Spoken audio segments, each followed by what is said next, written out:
Hey, welcome back to Milton Daily Homes. It's Chuck here, and we got a big list of 24 properties. And towards the end, it gets really interesting. But stay tuned; I'll tell you all about it. So the first one up is 1379 Costigan, number 411. It's a two-bedroom, one washroom, and not many amenities in the building. It certainly looks nice. They've got high 9-foot ceilings in this building, granite countertops. You got a decent-looking kitchen here, and it's set up pretty well. It's only one washroom, which certainly I would prefer the two washroom, especially if you're looking at 280. You figure at 290, 295, you can find something with that extra bathroom. I think it's definitely worthwhile. Hamilton is a Bryant model, and you can see it needs a little bit of paint on the outside, but it's not the best season of paint. It's a 349. It's a good looking home, nice upgrades inside, well decorated, and it has a finished basement. And these guys are going to do well. I've talked about the Mattamy homes before. You actually have to cross through your neighbor's backyard in order to access yours. That's something that's mostly happening with the with Mattamy homes, and it's close to the Catholic school. Guardian Angels got a big park close by. That one's probably gone pretty quick. Spire is an Emery model. It's 354.9, and so carpet inside, nothing great. I mean, even the appliances don't match, but the model itself is pretty popular. It does very well, and the closer these guys get to 350, I think the more chance they definitely have of selling. Really seen a substantial jump in those in the last probably 30 to 60 days. Cabot Trail doesn't have much on it. It's got an in-ground pool, plus you've got some yard space, so it is a good sized piece of land. It's a back split. I don't have any more pictures. 369.5 is pretty much entry point in that neighborhood, so I think don't expect miracles inside, but you're probably going to do okay if you're comfortable with a bit of work. Now Prosser Circle, 389. And so it's a Hills View model, and about 1510 square feet, a lot like a bigger crop side. If you look at the earlier townhomes, California shutters, it's nice inside. I think that that looks like a bigger lot, but it's actually not. I would take, there was one that listed last week on Short Read with a finished basement backing onto a park for $399. I would take that in a heartbeat over this one. I wouldn't even be surprised if these guys did okay at that price. Zelinsky, it's a Linwell End, and it's $399. And so you're looking at two rooms. You've got your family plus like a dining room, and some nice shiny hardwood floors there. Kitchen looks good. Bedrooms upstairs, you got a laundry just at the top of the stairs, and then you've got a deck which is a little bit further back. Not as conducive to barbecuing, but I think that having that a little further away from the house sometimes does look okay, and you get that privacy from having the fence right around you. $399. But maybe these models do well. Anything under $4 right now, honestly, it's anybody's guess because we just keep seeing prices sort of jump all over the place. This one on Onley Lane is one of the 3-story homes with a double garage in the back, and then it has the deck above. So you don't really have a backyard. It says immediate possession, so I don't know if anybody's actually living there. 1,700 square feet. We have seen these guys jump up. If it's nice inside, they may hit that number. I'd be surprised. Most of them aren't really hitting 4 though. Centennial is at 434.5, and I remember 3 or 4 weeks ago we had a home that was just so cluttered and just full of stuff, and it was the same model as this. You can see privacy behind you, by the way, and this one just presents itself so much better. The hardwood floors. I mean, a bucket not being there would be good. Even having the covers off the toilet seats, those are all helpful things that just help stage the home. Simple, easy to do, and I think they'll probably do okay. It's a 2-bedroom, and you've got 3 washrooms on this one, obviously set up for a little bit more of a mature living. And there is a small maintenance fee that's attached to this one too, so you just want to do your inquiries. I can't remember how much it is offhand. Ramshaw Crescent, 445. It's got a finished basement, 3-bedroom, and then it has 4 washrooms, including one in the basement. I don't know what model it is. It's really hard to tell. Apparently, it's from a well-known builder. Obviously, Mattamy built about half the town. Clark Boulevard. I listed and sold this home years ago. I think it's had 2 or 3 owners since. It's at $449. It's a Powell model, and what's funny is that they haven't even changed the paint colors going through those owners. I remember the original owners had a great sense of style. It does look good inside. There's absolutely no issues with it. Clark is a bit busier, and usually we're seeing these guys float a little bit closer to the 440 range, but they might do okay because the inside is quite nice. Okay, so Lederman's the next one, $479. It's a double car garage. The only thing I don't like about this one is that you come in the door here. This is shot basically from your front landing, and all you have is just this one room plus a kitchen and an eat-in. So it may work for some people. It's not overly big. The blue almost looks like we're in an episode of CSI. The pictures don't do a lot of justice, although it looks like it's professionally done. Yeah, $479. It competes with things like the Quincy Corner. It's around the same size. They're probably going to do okay. I just think it would take a certain kind of person to live with that layout. Freeman Trail, 507. Seen this home. It's the pictures definitely lend itself to. It presents very well. You've got a 109-foot yard. You've got 40 wide, so it's one of those nice big sundial lots. The inside's a little tight in the kitchen. I can see people not loving that, but you've got some nice moldings, California shutters. And you've got your fireplace in the front dining room there, and then you have 4 bedrooms upstairs too. So not huge rooms. I mean, it's only probably 1,850 square feet, but you got a king-size bed there. And what you don't see is there's actually photos of the finished basement that I think is a nice feature to have in here too. 507 to me looks like the right price. McDougall Crossing is at 509.9. It's a Thistle Bay. It's got some decent finishes inside. I think that it's probably a little bit high for a Thistle Bay. We don't see a lot of them crossing 5. We've even seen the model below this with a finished basement sort of in the 480 to 490 range. So I don't know. I think that this one here on the hood is actually the exact same model, like 30,000 higher. It doesn't have a front shot, but if you go in, it says photo not available. Well, there are some photos in here. The photos don't really jump out at you. It's got a nice backyard. I just don't know if 534.9 or even 509 is going to be possible for these guys.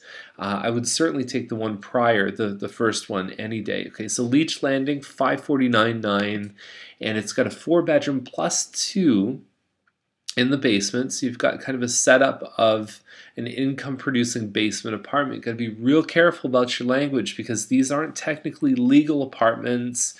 They are in-law suites is what they call them, and there's been a push recently with municipalities from the province saying, okay, you guys have to allow for basement apartments. It's kind of there's a lot of there's a lot of people on both sides that are really butting heads about this because there's ramifications from a town's perspective, like about the tax rolls, as you have people that are living there not paying taxes. You've got traffic density problems. You got all these things, but on the other side is that we need affordable living. That's just a fact, is there's not enough places that are affordable for people to live.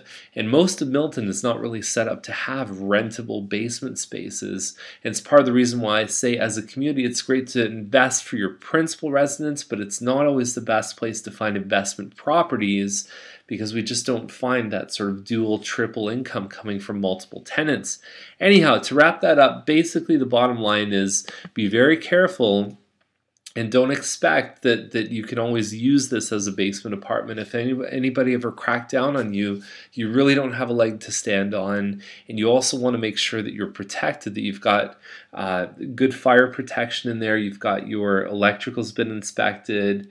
You want to make sure that you've protected yourself enough so that if anything ever happened to that person in the basement, because it's not legal, that you still have some checkpoints to say, hey, I did all this stuff. So anyhow, that's called retrofit. It's called second suites. It's a whole topic. I could probably spend an hour on it, but just know that with this one, you just want to kind of take it for what it is and just know that it's not official, legal, as a basement apartment. Now, do people rent them? All the time they do. Just do your homework, make sure you're protected. Okay, so Dixon Drive, 614 is the price on this one. Same model as the one over on Fox, actually, that backs onto the forest with the walkout.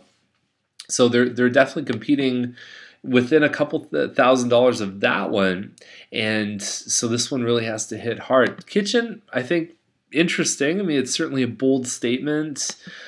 The white appliances, I think it would have just really taken it to the next level with some stainless steel. It's a nice floor plan, though. It's really, really nice. There's your family room. Lots of tile work. So I think these guys definitely have somebody they know that does tiles. Good looking bathroom here, too. And it says part basement. I don't know what that means. I don't think it's a partly finished basement. I would probably still take the one on Fox because having that forest behind, and if you remember, if it's a captivating forest. Anyways, I would take the Fox one, but I do like this home. First line is at 619, and it's about an acre, and it's over in Campbellville. There's a couple first lines. Even Bronte Street South is called first line at certain parts. And so you've got a lot of interlocking done. I like the lines on this one. There's a couple homes in the country on today's list that I really like the angles, the lines. I think they'd really show very well. 619 for this one here. I think if the home looks good, if it's in good shape, then they're probably in the right zone. Savaline is at 629, 888. It's a Melville, so it's about 2,800 square feet. And it looks nice inside. I mean, there's definitely like IKEA table. There's IKEA lights over there. The kitchen's been finished well. I just think for what you could get a couple hundred square feet extra. You can even look at some of the stuff like Yates at 619 was having a real tough time. I think they have an offer on it. You look at the one on Potts that sold just in the low sixes, and you look at this at 629, you think, are they going to have a chance? I think they're a little bit high. Savaline can be a little tough to sell on too because it is a bit of a busier street.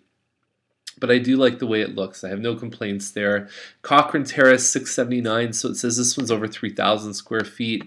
Again, a nice looking home. I don't know if the price range, if they're going to be competing against the right homes. But again, I mean, if it's a good looking home, I don't know what model it is because it looks like it's got a couple different models. I was even checking to see if it was a Juneberry, but it's got a different floor plan than a Juneberry if you look that up on Google. So I'm not really sure which one it is, and I do have a lot of the floor plans. So anyhow, Boughton Crescent, 724.9, and it's a Rockhaven, 3,970 square feet. Nice big model with a finished basement. Maybe not the blow your mind upgrades, but tastefully done. I think the fridge is one of those Sub-Zero fridges, and you get a little butler's pantry just off to the side here. Nice big rooms. The laundry room upstairs is probably bigger than most people's master bedroom. You've got this little lounge area. It can be used as a great study area for the kids, and then you've got your finished basement too. So value-wise, definitely good. Okay, so 5 bedrooms upstairs, plus you got one downstairs, this little kitchenette down in the basement, and I like a lot of this stuff. Hardwood everywhere. I mean, even if you stained those floors, made them a little darker, changed the look of the house, this one to me represents a real good opportunity. Mickey Court is at 859. Now, it's the Sunflower, and this was the first Mattamy home that they built that crossed 4,000 square feet. It says 4,300 in the description. My understanding is 4,031 square feet, and it's huge. I mean, upstairs, it's big. You got this nice sort of center hall staircase. You've got some good-looking upgrades in here. The kitchen looks terrific, and they've even got the top cabinet lights here. They've got some pot lights in there. Good stuff. Like I do like the way this one looks. They said 130,000 in builder upgrades. I think it's still a 50 by 90 foot lot. It doesn't have a lot of lot premium. It doesn't have a finished basement. The rest of the home looks great. The highest sales in Milton, there's been 2 that have sold over 850, and this one's probably, like, by the time you add up all the finished space, this one's maybe a little bit smaller than them, and they both had triple car garages too. So I don't know. I mean, we'll see. I definitely like this one. Do I think the first number might deserve to start with an 8? Possibly. So Forbes Terrace, I think it's Terrace, 869. This one's been out for a little while. Again, we're talking about a nice size home, 3,200 square feet plus a finished basement. You got the wood lot behind, very nice floor plan in here, and you've got the higher ceiling in the family room, lots of windows. It's a great looking place. It really is. It's extremely nice. Wheelhand Way is at $895, so now we're moving over to Campbellville, and we're talking about what looks like a 6-bedroom home, possibly 5 plus 1. It's hard because the information that transfers from this real estate board mixes the bedrooms together, so it won't say a 5 plus 1. Nice though, renovated. Some of the homes in this area need a little bit of upgrading, a little bit of modernization. These guys have done that too. So I even like this little step down here. It could be from the master. So overall, I think this one has that English manor style. It's on a good sized piece of land. We're probably looking at least 2 acres, and $895 certainly competes well. Even the one that we saw listed last week in Campbellville, I think this one probably beats it. So Guelph line $1,249, so $1.25 million, and I don't think you'll ever find a home as sort of unique.